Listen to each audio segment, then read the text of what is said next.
Mummy आज किस किस की सब्जी बना ली है? सभी को राधे राधे, जय श्री श्याम। आज दीदी मैंने बहुत अच्छा खाना बनाया है।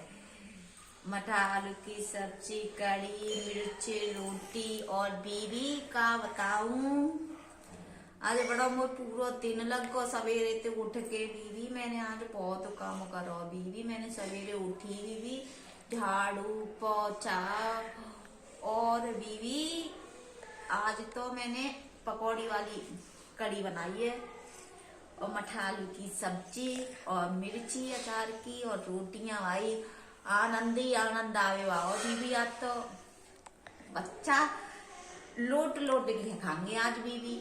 इतनी अच्छी रहते मटर आलू की सब्जी बीवी, का बताऊं तुम्हें। बच्चा तो मेरे मटर आलू की सब्जी बहुत मन प्रेम से खाता है बीवी। राम राम सभी को, राधे।